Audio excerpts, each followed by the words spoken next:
Yan mga boss, good morning. Aray naman tayo i-vlog ngayon mga boss para sa tutorial kung paano magkabit ng sprocket steel bushing ng Rusi. Ano? Sabi nila mga boss, yung ganitong mga trabaho daw, nung magpapakabit ka, mas maganda yung pag nasira tong bushing na to na original, ay papalit ka na lang ng buong hub na de-rubber bushing, yung de-rubber damper pala. Sa akin mga boss, sayang naman yung hub kasi yung biringan, pag sira naman talaga to, pag biyak na pwede nang palitan ng buo, pero pag hindi pa, pag ito lang yung sira, kasi may customer ko dito na dati na bumili ng bagong hub na ito lang yung sira mga boss, kasi pinaayos na sa iba, yung bushing natatanggal, ilang araw lang natatanggal agad. Tinanggal ko yung yung bushing, walang kahit anong siming o pandikit na nilagay, lang, basta na lang pinasok yung bushing.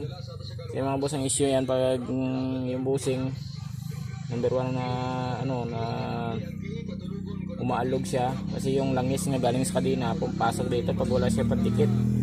Pag madulas na sa langis, gumugulo pag yung bolt mo, ligpitan mo, magsusunod din ng bushing sa loob. Dapat hindi ito gagalaw mga boss, dapat masyadong masikipin para hindi na siya magmiminyar.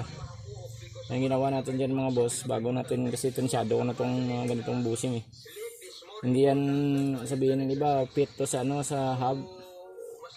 Pag palo mo sa dito sa itaas, fit siya. Pagdating dito sa gitna, bigla na lang pag pukpok mo ng martilyo ay lumuluwag na. Kaya idea ko yan mga boss. Pinabaunan ko siya ng lata ng sardinas na siming dito. Dito ko lang magsisiming kasi pag dito minsan nabibiyak na mga boss. Tapos pag nagsinsil ng bushing nito na ureg, dito rin tayo nagsisinsil. Pag dito biyak yan. Dapat tansyado may pag siming nito mga boss. Kasi pag hindi mo manatansya yung siming sumubra, nabibiyak din itong hub nya. Yan, yung diskarte ko mga boss, iwan ko sa ibang mekaniko dyan yung diskarte. Yung diskarte ko ito mga boss kasi tested ko na to. Hindi naman siya basta-basta na nawawasak o natatanggal yung bushing. Yung isa pang diskarte nito mga boss, pag napasok na lahat yung bushing, dapat yung bushing, yung yung dulo nya, dito lang siya pantayin siya dito sa may patungan ng sprocket. Pag bumaba dyan mga boss, pag inigpit mo yung bolt, hihilahin na pataas yung bushing, kaya magmiminyar yung yung tapos disalign yung plaster ng sprocket. Kaya dapat pag nagpasok ka, walang nang iba kasi yung mga boss nakikita dito sa sa dulo, dito sa baba na pinantay yung bushing, tapos nagwa-washer pa. Sa akin hindi ko na binagawa yan din, dito ko lang dito ko lang yung pinantay para wala nang washer. Tapos ang pinaka-importante dyan, kung wala kayong steel epoxy, kung mahigpit naman, ito lang gamitan yung mga boss.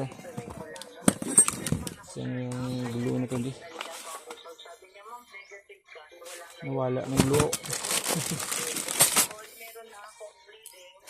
Ang glue nawala na.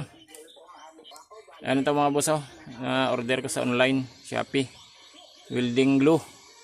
Matibay ito mga boss. Yung ginagawa ko dyan mga boss, para hindi mapasok ng oil to, patuluan nyo ito ng maraming glue dito sa gilid palibot yan, para yung langis pag galing sa kadena hindi talaga papasok din sa loob. Kasi may ang glue yung nagsisilbing lock niya sa labas, yung shield. Ayan mga boss, discuss na lahat sa inyo yan ng mga nag-DIY dyan magkabit ng steel bushing.